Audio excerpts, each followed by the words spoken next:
Masidi mayam de hena khangbada kanagadaba adugumba topic angkatang COVID-19 gi maramda mayam da share tawjage. COVID-19 asina Hakchang Manungda kari tawbage. COVID-19 laina asibu thoghaliba SARS-CoV-2 na Hakchang da sanglakpa matamda Hakchang na karamna response tawbage. Virus asibu Hakchang dagi manghan hiba hotnabada karamba physiological processing na mating pangbage natragana thingbage amadi karamba processing na laina asi yamna cancel handabage. COVID-19 gi Laichat asina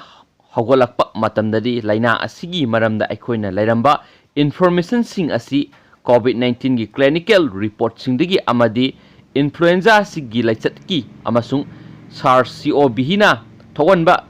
severe acute respiratory syndrome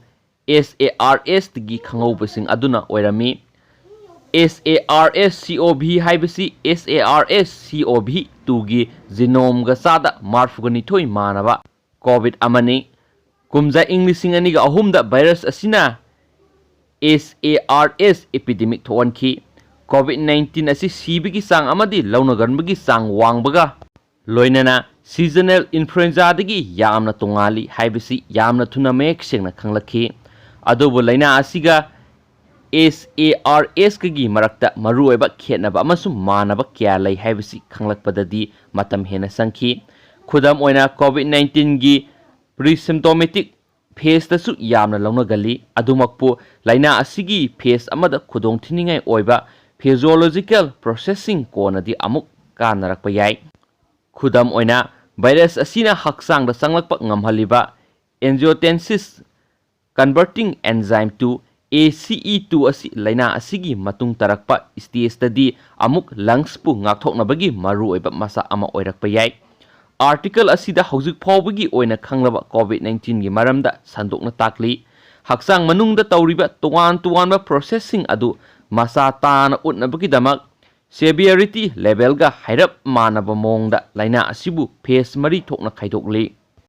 Adum oinamak asengmagi oinadi phasing asida yauriba physiological processing adudi amaga khara lonchinaba yai. COVID-19 naba miyoisingda phasing asigi mawong matausing asi uba phangdabasu yauba yai. Phase 1 natonda cell invasion amasung viral replication tawba.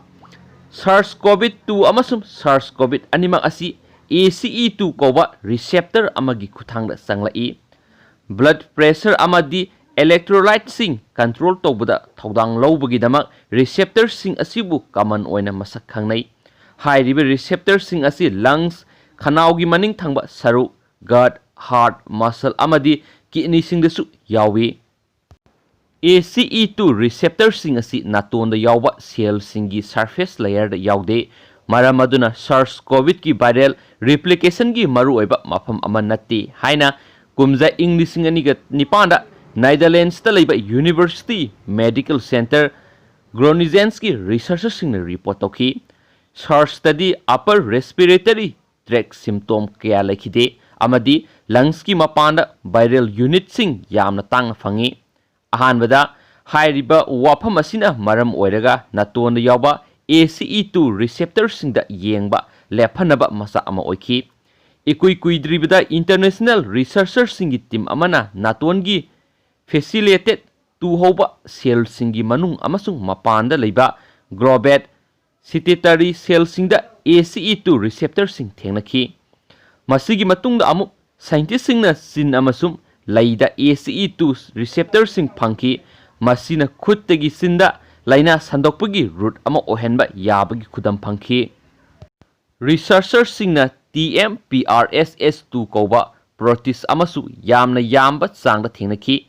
Hairiba protease asina COVID spike ki maton adubu masa thoganduna nasal cell singda SARS-CoV-2 na changmangam yahali. Cell gi manungda hek sangkibaga virus asigi genetic material na cell aduda virus adugi copy million kya semali. Peer review tawdriba paper amagi matung ina SARS-CoV amasum SARS-CoV-2 gi marakta genetic ki khenaba ama leiba maramna protease TMPRSS2 asi COVID ki spike ki maton thangba sarukpu yamna laina lathokpa ngami masina maram oiraga SARS-CoV-2 na masagi RNA adu cell manungda sanghanaba saruk tara hena na bind tawba ngamhali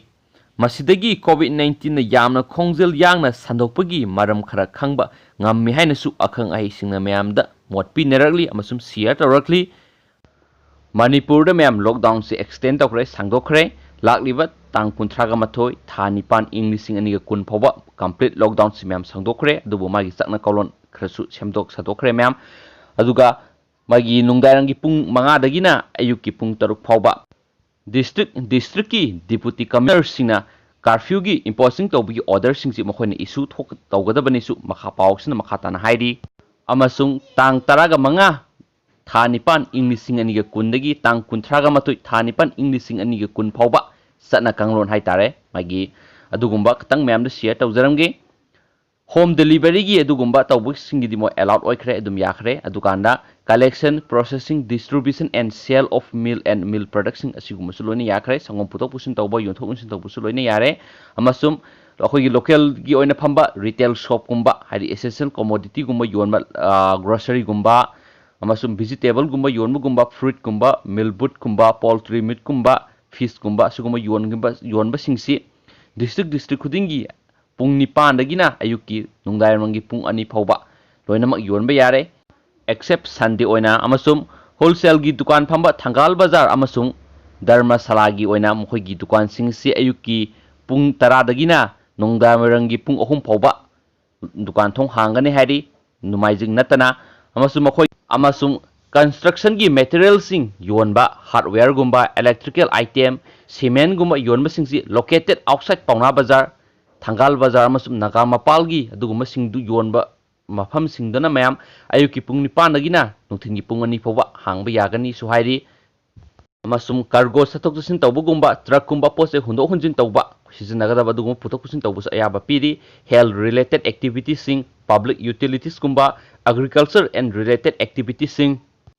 fisheries animal husbandries financial sector commercial and private establishment amasung shop sing tire gumba spare part gumba body amasum engine gumba yonba dukan singsu mokoi singsu ayaba piri ayuki pung 3 tagina nungthin pung 2 phauba hangbagi ayaba piri amasum construction activities singisu ayaba piri aduga mayam aina pathok sakhiba sokiba lankiba mayam yorsu mayam nangak pigani aduga anaw paw hek rakpaga mayam da update piba ngamna bo honajraki do nungsibiduna mayam video si yengbiba loraba matungda comment amom ta thangbiramo amasung nungsibiduna video su like amasum share tobiyo amasum channel asibu subscribe tobiramo and thank you